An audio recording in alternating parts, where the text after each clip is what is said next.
This is Honey from honeysoul.com, and I have on the line with me today a very talented artist by the name of Gaelle. How are you today? I'm fine then. Great. I'm sorry. I giggle a lot. So. That's great. Me too. Okay, great. Let's just get that out the way. Okay.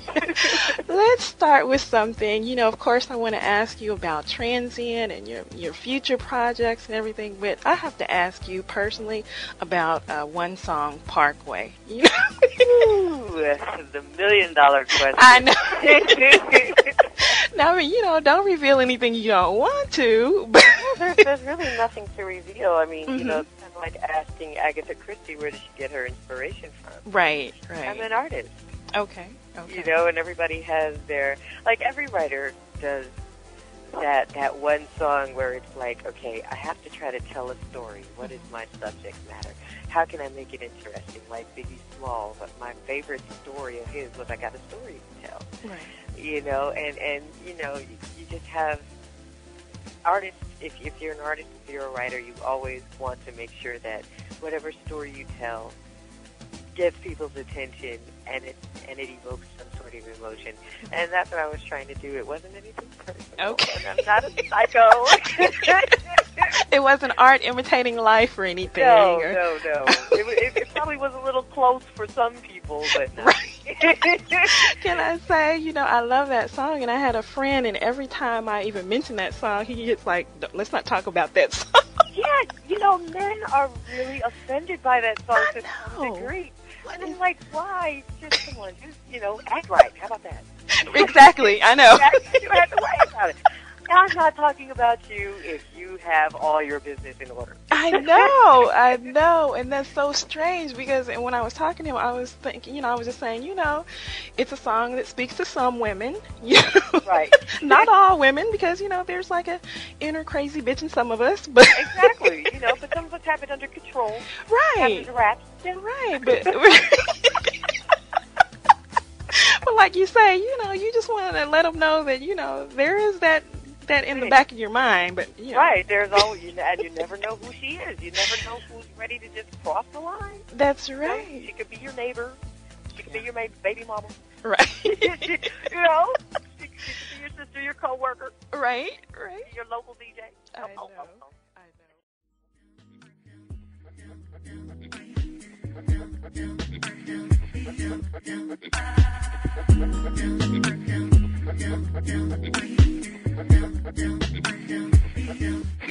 From the first day I saw you, boy, I knew you were made for me and I was made for you. So I approached you just to see if you were real, just to say to me, boy, that you had appeal, yeah. Spent the night, then you were up and on your way, begged and pleaded so you would not go away. So then I followed you just to see where you stayed, yes. I parked my car and stayed there till the break of day. I've been driving down the Parkway, parking in your driveway, peeking through the windows, yeah, just to see if you're alone. I love that song. I mean, besides the R&B kind of feel and beat, and it's got like that kind of haunting, beat going to it. I just love the song. So I'm glad. Okay. Now, do you feel that there's ever a subject that you can't broach in the name of your art, or? No. Mm-hmm.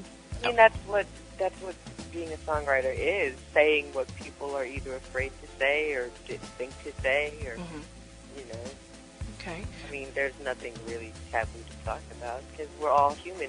We all at some point either go through an experience, know someone who's gone through the experience, or will go through the experience at some point in our lives, Right. That's true. Okay.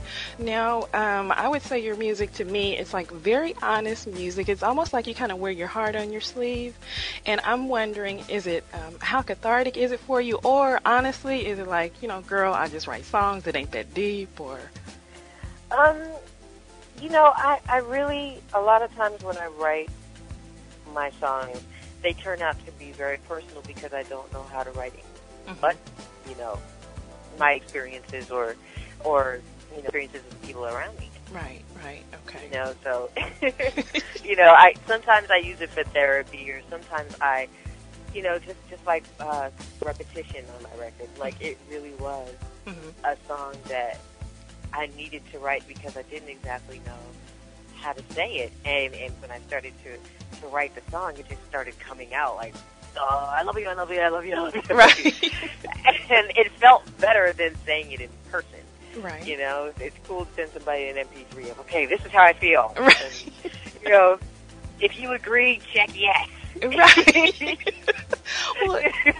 Right. Well, did music mean that for you? Like when you were growing up, did you feel like, okay, because I have this I feel like a personal relationship with my music. It expresses what you can, and sometimes there just aren't words. But did you feel like that type of connection when you were growing up, or were you just like, I like, the current music that's on the radio? And I actually, I connected more with classical music for some reason than popular music when I was growing up.